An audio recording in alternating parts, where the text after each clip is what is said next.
Slavina sama Raffi tidak terkenal lagi, berarti itu artinya dia nggak sukses gitu, hancur gitu di mata kakak, atau kayak mana? Kita kasih contoh ke selebritis yang terkenal aja lah. Sekarang misalnya Ayu Ting Ting lagi main film, lagi apa gitu, banyak panggilan kerja. Lalu misalnya Ayu Ting Ting nanti sudah nggak kerja di entertain, dia hancur gitu. Atau kayak mana sebenarnya?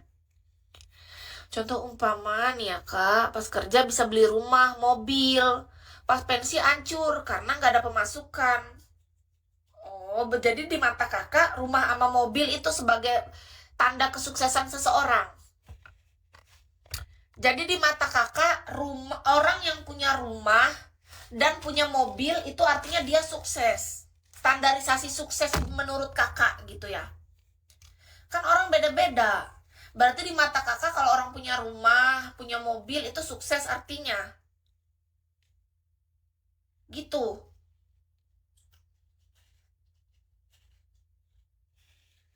Iya ya, di mata kakak. Kalau misalnya orang punya rumah, punya mobil gitu, sukses dia. Betul kak. Oh, oke. Berarti orang kalau punya rumah, punya mobil itu sukses. Artinya standarisasi kesuksesan orang itu gitu.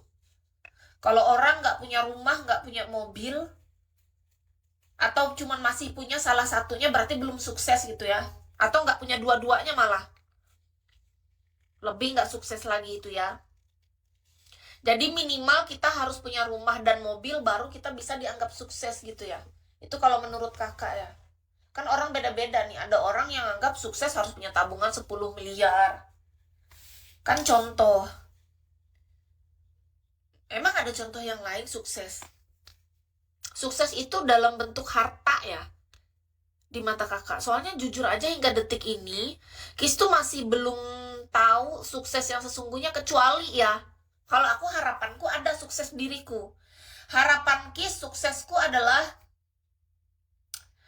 aku ingin punya kebebasan finansial. Itu artinya apa? Di tabungan mengendap, kita misalnya contoh kita punya 2 miliar aja nih di tabungan mengendap yang tidak tergerak. Kita cuman misalnya memakan bunganya saja, bisa hidup dalam setiap bulannya. Nah itu sukses di mata Kis. Bukan dari yang kita lihat, oh dia punya rumah 5 lantai, dia punya petak sawah, dia punya ini. Itu bonus saja, itu bonus. Kelebihan lah. Tapi lebih merasa, menurut Kis ya, aku akan lebih merasa aman kalau aku cuma makan bunga dari tabungan. Kalau kita misalnya punya tabungan 100 juta, tapi tiap bulan masih kita makan, ya bulan ini kita makan 5 juta, bulan depan 5 juta kegerus gitu. Walaupun kita pendapatan tetap ada, kan naik turun pendapatan, tapi tetap kegoyang tuh 100 jutanya. Aku rasa masih belum aman. Amannya tuh kalau kita tiap bulan tuh makan bunga. Gitu perasaanku. Itu sukses menurut Kis. Itu juga bisa dana mengendap, aset, rumah, mobil.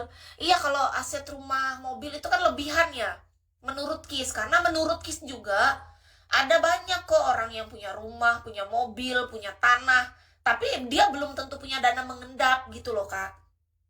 Banyak. Tapi orang yang punya dana mengendap juga belum tentu dia mau punya rumah.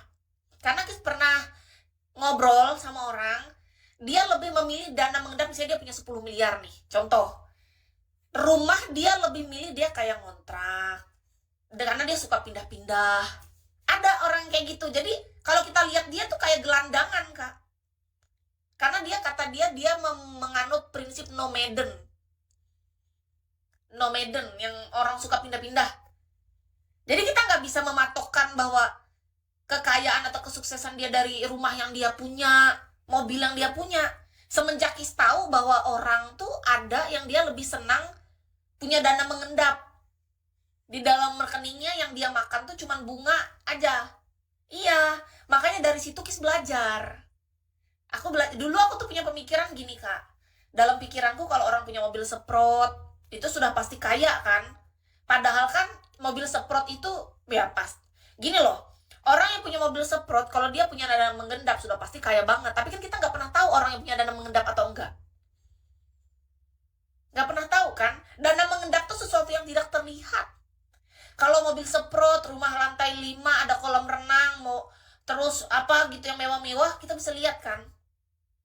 Jam tangan mahal, berlian cewek-cewek biasa kan, ya kan? Dia treatment cantik-cantik, bulu mata badai, apa gitu. Tapi kalau dia melakukan itu, tapi dia punya dana mengendap tadi yang dia makan tiap bulan adalah hanya bunga, itu baru dia benar-benar kaya dan sukses banget menurut Kiska. Pasti rasanya beda juga rasa kepercayaan diri di sini tuh. Melangkahkan kaki nih kita ke mall ya kan, kita gendong tas karena kita udah membelanjakan sesuatu tuh yang kita nggak menggerakkan yang tadi gitu. Ada dana mengendap. Kayak mana ya bisa berada di titik kayak gitu ya?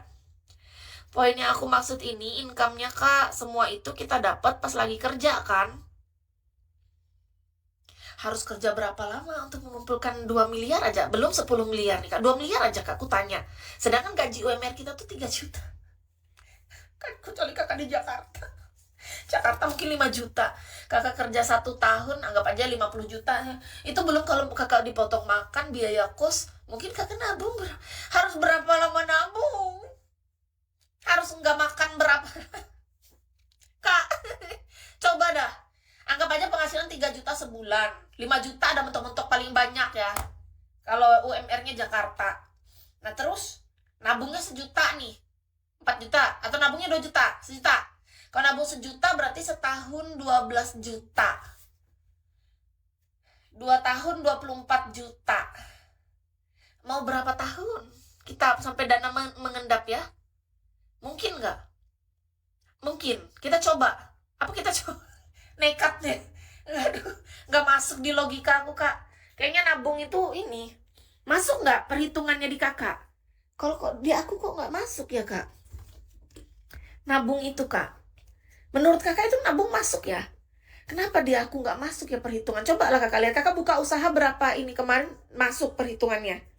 Kalau kita misalnya buka usaha modal misalnya 50 juta, 20 juta paling sedikit yang misalnya usaha kecil banget.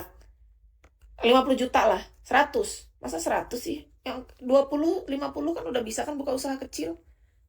Ya nggak sih? Ya kan? Nggak usah buka yang mewah-mewah dulu. Kalau kita buka pecel lele di pinggir jalan, jual pentol, berapa juta itu? 10 juta, 20 juta cukup kan? Nah, anggap aja kita buka usaha kayak gitu. Kayaknya malah dapatnya dari usaha itu nggak bisa juga kita tabung. Nggak masuk Kak di perhitunganku. Kayaknya nabung seumur hidup juga 1 tahun 10 juta, 2 tahun 20 juta. Kita mau beli Porsche aja nggak dapat. Porsche berapa duit? Nggak usah Porsche. HRP aja misalnya sekarang berapa? 450, 500. Untuk dapat HRP nggak dapat. Ih, berapa lama kita nabung ya? Nggak masuk loh Kak perhitungannya Kak. Kalau perhitungan manusia ini mah kayak gitu. Nabung 1 juta, setahun 12 juta. 2 tahun 24 juta. Nggak masuk Kak. Iya kan? Cobalah.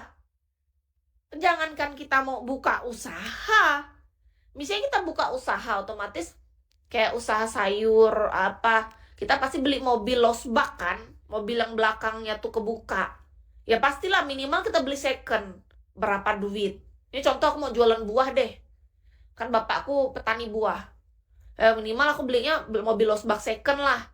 Berapa nabung?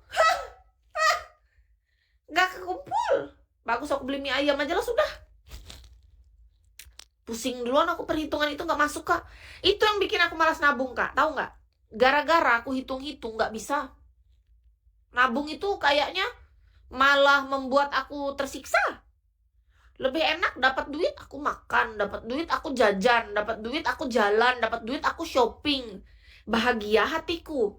Disuruh nabung misalnya demi beli mobil losbak biar aku bisa jualan buah karena bapak aku petani buah misalnya. Malah nggak kekumpul-kumpul mobil losbak itu. Yang ada frustasi. Nggak lah, kakak aja lah nabung sendirian. Kakak aja nabung. Aku nggak ikut-ikutan. Pada saat itu aku mikir sederhana sih Kak, gimana caranya biar aku bisa itu semua. Tapi kakak dapat. Kakak aja lah nabung sendiri Kak, aku kok nggak masuk lah di otakku.